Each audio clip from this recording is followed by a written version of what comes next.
What's going on, y'all? So listen. What's going on, y'all? So we are back again for another episode review of Love and Marriage Huntsville. This is season 6, episode 27. Peace Before the Storm. Okay.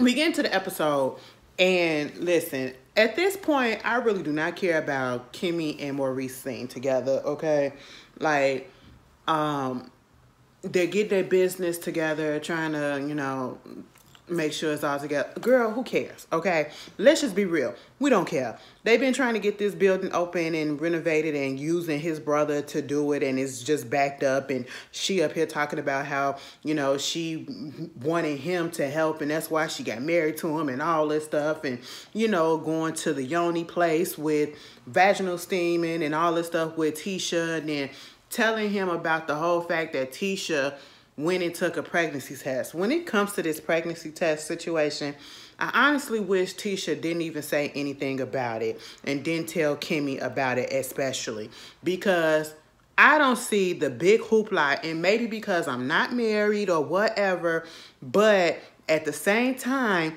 I don't understand the big hoopla about her taking this test, regardless of the fact that her husband got a vasectomy, because there is possibilities and there are chances that it can reverse, or that something can happen that it can still, people can still get pregnant by it. I understand how Marceau may have would have felt like he said next week, if he would have heard that the first time, it wouldn't have came to his mind to say that the vasectomy didn't work.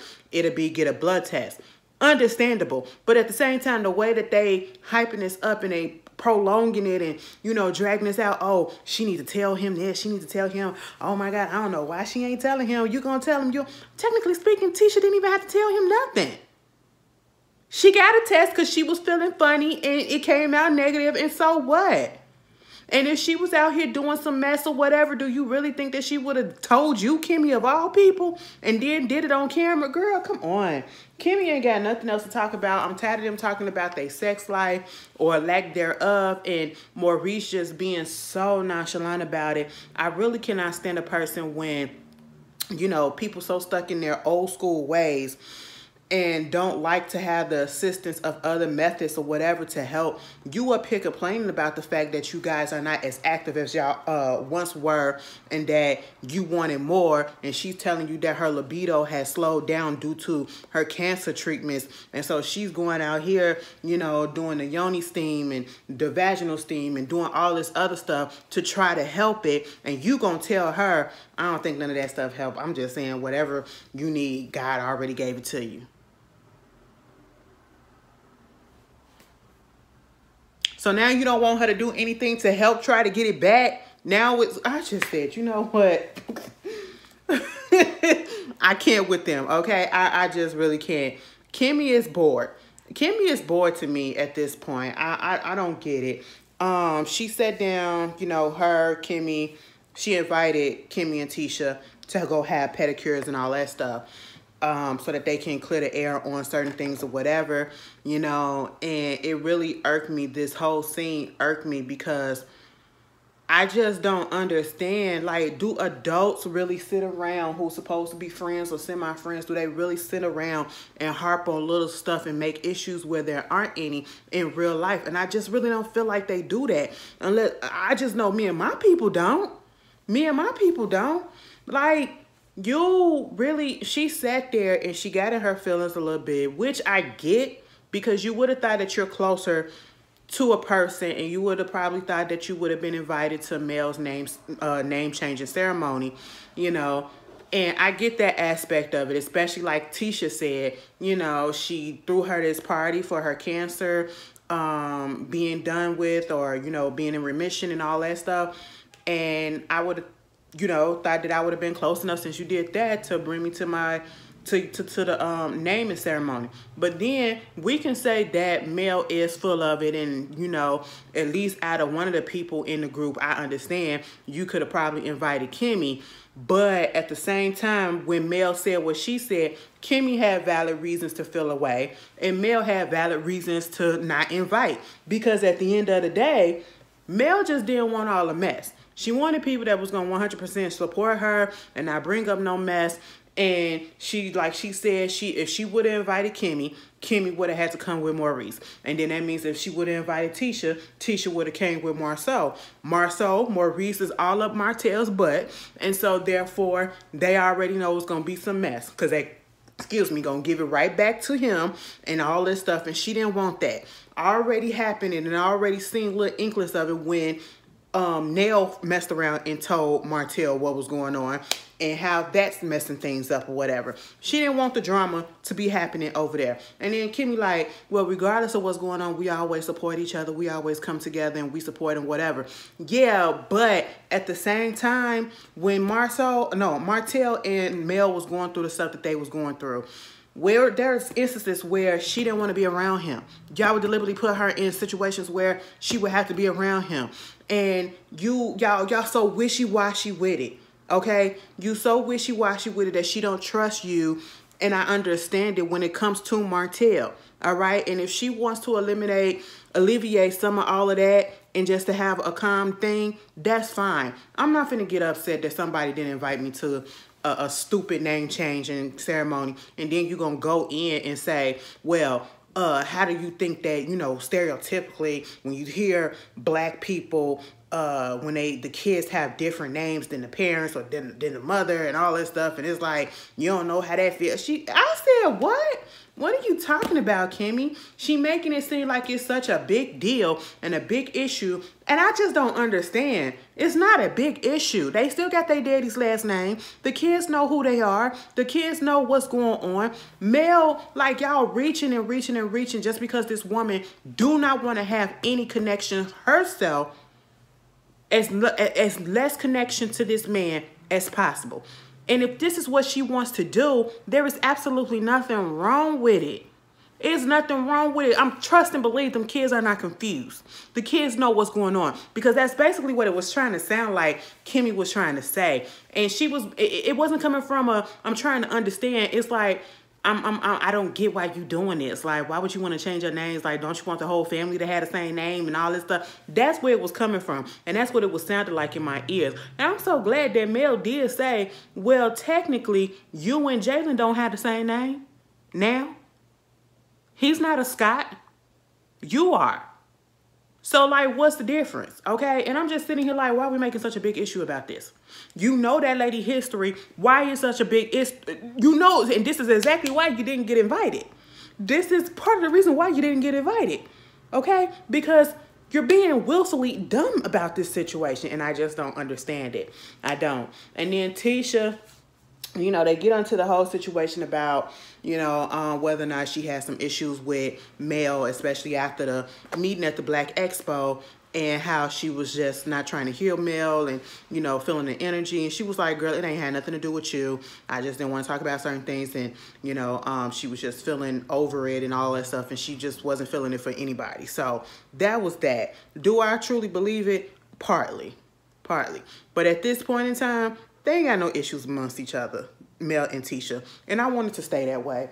And that's why I was so okay when she said, listen, when Kimmy brought up the whole situation about the naming ceremony, that ain't got nothing to do with me. So I'm going to just sit back and I'm going to let them talk this out because we ain't on that level. And then Kimmy talking about something, okay, so y'all cleared that up. Now why don't y'all unblock each other on social media? Please stop trying to make fetch happen with these relationships and let them happen naturally, okay? Just because we had one conversation and we slightly figured out something, don't mean, oh, it's time to unblock and all this stuff. And we need to get out of this mode of, oh my God, why you block me? Why you unfollow me? Why you this? Is it really that serious? Is it we really are being ruled by that? And I just don't understand that mentality. We got to be deprogrammed from that, okay? Sometimes you just, girl, I will block anybody, anytime, anywhere, and it is what it is. Okay, do not ask me to unblock you. Don't ask me what was the reason because I don't have to give you a reason and I'm not going to unblock. I have my reason. It don't mean I dislike you or whatever. I probably just don't want to see what it is that you got on your timeline. That's just what it is. Like, grow up, okay? And then Tisha, this whole thing with Stormi meeting up with Tisha. to talk to her about Kiki and all of this stuff. Listen, I'm going to need Stormi to stop trying to make fetch happen with this relationship too.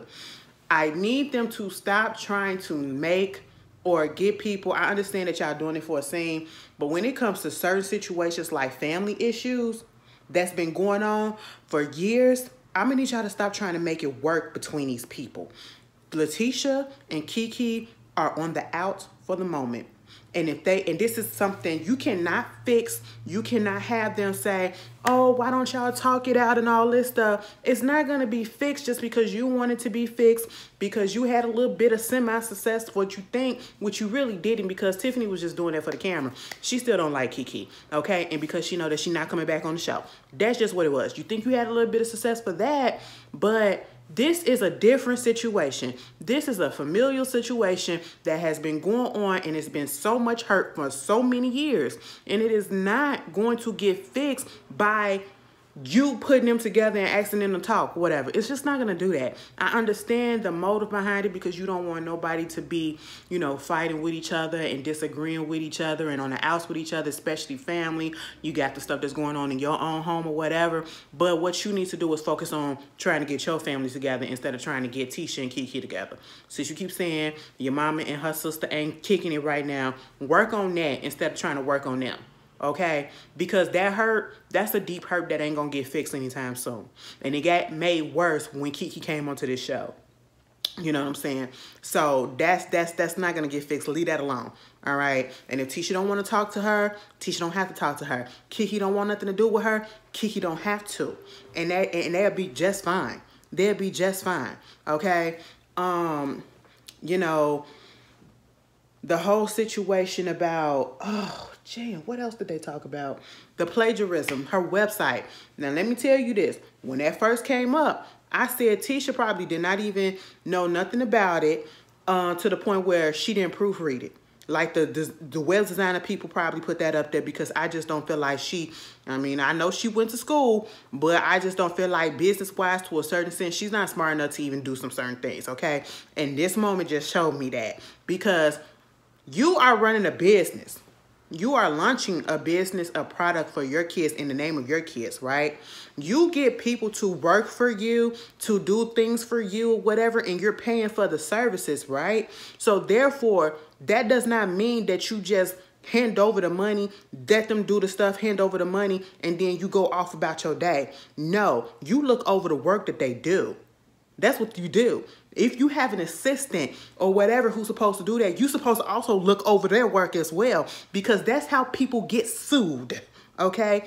You better be glad, Letitia, that it was Stormi and you knew her and y'all had somewhat of a associative relationship, acquaintance-like relationship, that she didn't feel like go the legal route and sue your ass for plagiarism, for copywriting, for all of that. Because I'm pretty sure her stuff is trademarked, pretty sure it's probably copyrighted. And yes, you plagiarized. I don't care who it was that you want to say did it, and you want to put the blame on this person, that person, that person. And when Stormi said, you also owe me an apology, I feel like you should give me an apology, and you want to be so steadfast and say, I don't owe you anything because I didn't do nothing. You did do something. You want to know what you did? You approved it. You did not even read it yourself. You put yourself in a legal position where you could have been sued, and it could have cost your business. It could have cost some money. If you would have did that with somebody else, you could have definitely been sued, baby girl. And they would have had every right to do so. That is straight up plagiarism. And the fact that you feel as though she was feeling so much that she didn't owe that lady no apology. A simple, my bad, girl. And then talking about some, well, you could have called me. First of all, Stormi shouldn't have had to call you. You should have called her automatically when you first heard and seen what was going on. And like she said, I'm getting videos made about me, people coming at me because they think we in cahoots together. Like, girl, no. Your mess is affecting her business.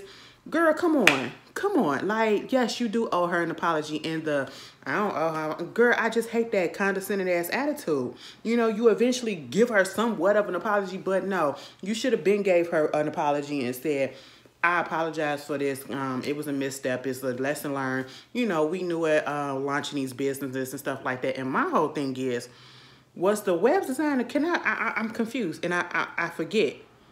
Was the same people who did Stormi's website or whoever did Tisha's website? Because I'm not understanding why, even if they use the same template, why would Stormi's return policy and all that stuff, the exact wording, the literally verbatim, would be on that same template? So you mean to tell me you ain't had nobody else as a customer since Stormi?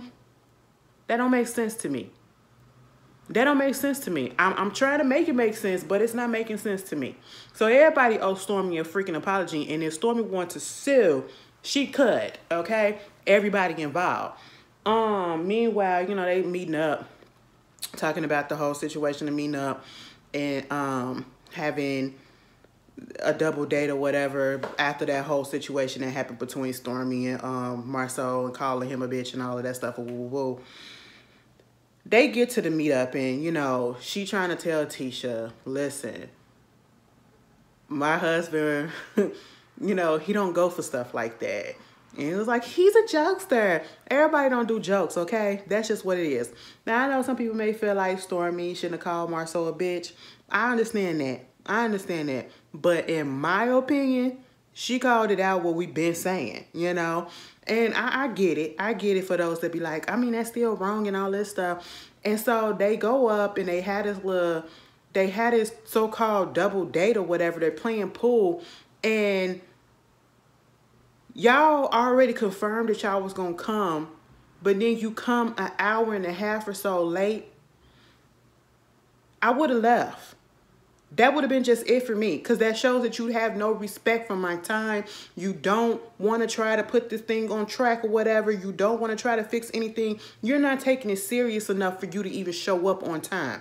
You're over an hour late. I wouldn't have stayed, okay? And then when you come and y'all having a conversation about this whole thing, and then again, you know, y'all going about the semantics of who calling who a bitch and you shouldn't be saying this word and that word and all that stuff, and it's disrespectful, and you said that you wasn't going to call me that again, and I just called you Mr. Steele because I was getting back at your wife for her calling me a bitch and all that stuff. Okay, well, you calling him Mr. Steele and all that stuff, the same thing that you doing or whatever, that's that. No real man would have did nothing like that. You want to get back at me, get back at me. Now, let me tell you something. Let me put a pause on that, because let Marceau would have had said something back to Stormi for him doing that, for her, you know, calling him a bitch, okay?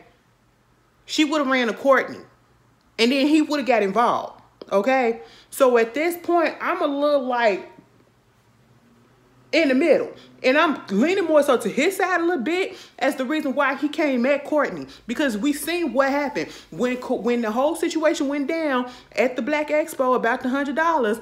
She told Courtney. That's what got Courtney pissed off. Then when he just called him Mr. Steele, you really finna get in your feelings about that? I get it. He joking. He being a little disrespectful or whatever. But your wife did call him a bitch. And so instead of coming back at her because, oh, you know, y'all got this rule. The men can't come at the women. The women shouldn't come at the men. So if you got a problem with my wife, you come to me or whatever. You come to me. We gonna figure it out. So if he would have said something to you, Courtney, and it would have been disrespectful, I mean, not Courtney, but Stormi, you would have took it right back to Courtney, and then it would have been some more mess, okay? So let's stop acting like that's not what the possibility was, okay? But at the same time, you know, Marceau, you are a bitch, but you know, Stormi, if y'all trying to fix some stuff, you can't keep on saying it. You can't keep on saying it. But then when Marceau said, well, you said in your culture, I don't have time to be learning new adults, new cultures. When Stormi said, you know what, I'm about to leave, that would have been my cue as well, because he was being a dick for that. But at the same time, I wasn't 100% mad at it, because y'all going back and forth at each other, and it's like you trying to hold him to the fire, but you still doing same stuff too. So it's like, I mean, what you expect him not to say nothing? Petty meets petty. That's just what I see, okay? And I hate the fact that I'm even saying this because I really want to say, Marceau, you being a bitch for saying that, but I get exactly why he doing it. I mean, you can't keep throwing stuff out and thinking the person ain't gonna say nothing. Even though we say the stuff all the time, you still, like, if people was to come at us, I totally understand it because, bitch, we called you a bitch, okay? We think you weak. We think you sexist. We think you this. And you come at us, and I'll be like, all right, you got it. Well, I'm going to come back at you, but, you know, I understand why you did it because you rebutting, you know? And I'm just sitting here like, so it's one of those, if you can't handle it, get the fuck out the picture, because he's so sarcastic. He's so nonchalant, and it gets underneath some people's skin, and that's exactly what happened. That's exactly what happened. And the last thing, this whole situation with Chris and Nell, I'm going to just say this. I don't have a problem with Nell, right? When it comes to them as a whole group. I don't have a problem with them being on here as a couple, whatever. But when it comes to her parenting, when it comes to the whole situation when we found out that the kids, and she had an issue with the fact that the kids go to Chris first, okay, about certain things and not her or whatever. In that scene with Chris Sr. trying to tell her about the meetup that he had with his son and how the son felt he was going through some things. The way that she was so harshly talking about the son's situation and not really trying to hear and let her husband fully say what's going on and take into consideration what's going on. He up here talking about this damn dog and all this stuff. And what he doing out at 2 o'clock and 3 o'clock in the morning? What's out there? See, that's what leads to trouble. And that's what this and this. And I'm sitting here like, oh my goodness. And I can't stand using the word aggressive. And I say this all the time when it comes to black women. But her tone, her speech, and everything about it was so aggressive and harsh when it came to talking about her son and his situation. Yes, he messed up. Yes, he's been feeling the type of way ever since he lost whatever happened with the football situation. Okay, but your husband literally just had a sit down with the son, and he has opened up to him more than he's ever did, and even said that he feels like he might need counseling or whatever. And that he could possibly be depressed, and that he's going out. He doesn't sleep. He's going out 2 o'clock, 3 o'clock in the morning just to sit and look outside to be alone with his thoughts. And you are, what you up here doing? And you see, that leads to trouble and all this stuff. And what he doing this for and all this and woo, woo, woo. I'm like, damn, can you listen to what this man is saying to you about your son? That's exactly why he don't want to talk to you. Look how harsh you sound. You don't sound like you care. You don't sound like she's giving me very much. Ain't nothing wrong with him. He needs to grow the fuck up. He needs to be a man. Ain't nobody finna be sitting there listening to no therapy. She looked like she sounded the way that she spoke in that moment. It was almost as if she just came onto the therapy track a couple of years ago. And prior to that, she was one of those people that, I don't believe in therapy.